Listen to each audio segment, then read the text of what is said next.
Welcome back to Hardball and the world-famous Politics Fix. Tonight's roundtable, MSNBC political analyst Michelle Bernard, Maria Teresa Peterson of Voto Latino, and John Heilman of New York Magazine. John, let's start with you.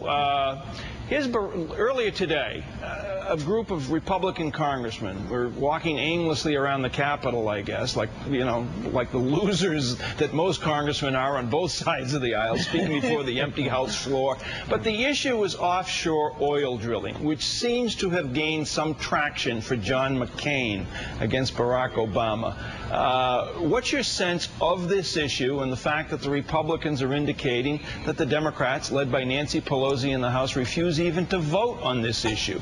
Well, I think you're right, Mike. I mean, this has definitely gained some traction for Republicans. And as you pointed out earlier in the show, there are a lot of people in America who are very much in favor of offshore drilling. You've seen a couple people change their positions on this over the course of this campaign. One is John McCain, and the other is Barack Obama.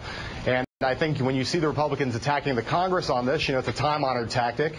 It's a very unpopular Congress. The only thing, held in lower esteem than the Congress are television pundits.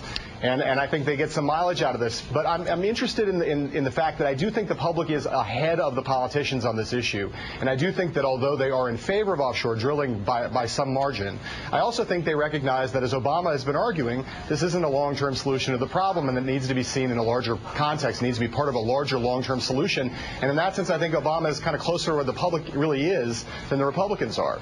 Maria, let me ask you, off of what John just said, I mean, there's a faculty lounge aspect to this, and that Barack Obama and people who indicate that offshore oil drilling won't do anything to reduce gas prices for a considerable period of time, there's a validity to that argument. And yet when you combine the emotional impact of offshore oil drilling in people's minds, along with the earlier this spring, the idea of rescinding the gas tax for summer driving, something that probably wouldn't do anything about energy prices, but it does, I think, give John McCain an edge against Barack Obama in some people's minds. The fact that he's for doing something immediately, while Barack Obama is talking about things way down the road. Way down the road isn't tonight putting gas in the tank. You agree?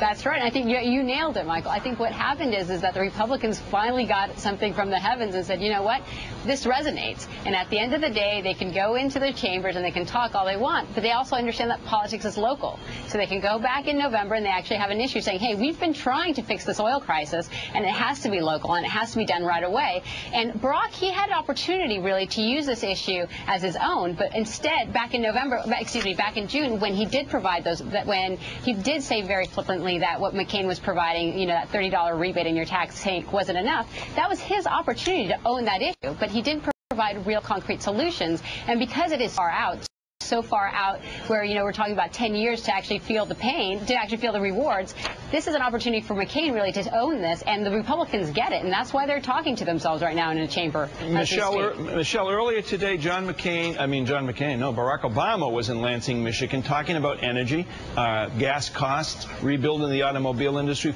I'd like to play a clip for you, get your reaction to it. Here's Barack Obama earlier today in Lansing, Michigan.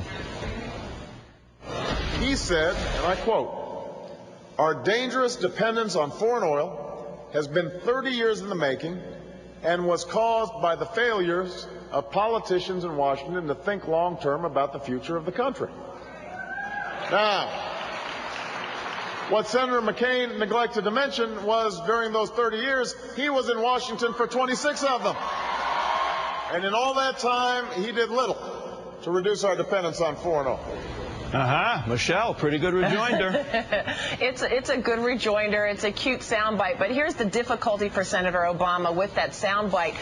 Senator McCain used to be against offshore drilling, as was Senator Obama. Senator McCain has changed his position. I think it's the responsible position. Most members of the American public are in favor of offshore drilling, whether it brings down gas prices now or sometime in the future. And Senator McCain came out for offshore drilling long before Barack Obama did. So it's sort of difficult to say that you are the change candidate, particularly when his change has come about following on the heels of Senator McCain, at least on this issue. Good soundbite, but I think the American public will realize that we've been hearing about offshore drilling from the McCain camp long before we heard about it from Senator Obama. Hey, John, forget the American public. What about the outraged people on the west side of Manhattan? You write for New York Magazine. Sure. I mean, this idea, are they going to think he's a flip-flopper on this, Obama, I mean?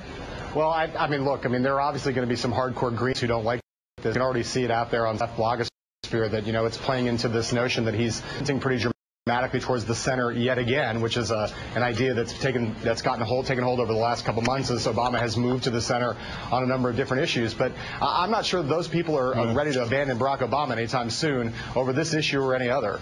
Boy, Barack Obama, can you imagine that, going to the center and he actually wants to win? Horrors. We're going to be right back with the Roundtable for more of the Politics Fix. You're watching Hardball only on MSNBC.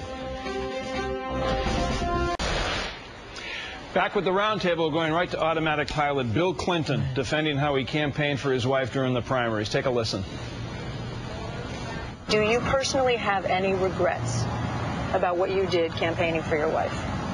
Yes, but not the ones you say. And it would be counterproductive for me to talk about. There are things that I wish I'd urged her to do, things I wish I had said, things I wish I hadn't said. But I am not a racist. I never made a racist comment, and I didn't attack him personally. Heavy stuff. John Heilman, take it away. Well, talking about answering an unasked question, what's on the president's mind? Look, his sense of aggrievement over the way in which he was portrayed in the Democratic primaries is profound, it's deep, and it's directed largely at Barack Obama and his campaign. And it's one of the huge unresolved issues as we head into the fall, whether those two sides can make peace and whether we're going to see Bill Clinton out on the trail really pushing for Barack in the fall. I agree with you. Maria, what do you think? Well, I think it's true. I think that what he did, unfortunately, I think that's what he did was he realized that yes, I'm not a racist, but he also wanted to touch a button on other folks that were. And that's the conversation I think that folks are struggling with. And every time you inject race into the question, you actually have the candidates not talk about the issues that are so relevant to the American people. So I think there's a lot of groundwork that still needs to be done and a lot of fences that need to be mended. Michelle, 30 seconds for a profound answer. The Democratic Party used to be the party of Bill Clinton. I think that Bill Clinton is very worried about what his legacy will be, particularly since he had been named the first African-American president, and African-Americans, by and large, turned on him after South Carolina, and that's what's on the president's mind. Boy, he cannot stop being compelling and interesting, no matter what he's doing or saying. Michelle Bernard, Maria Teresa Peterson, and John Heilman, thanks very much. Join us again tomorrow night at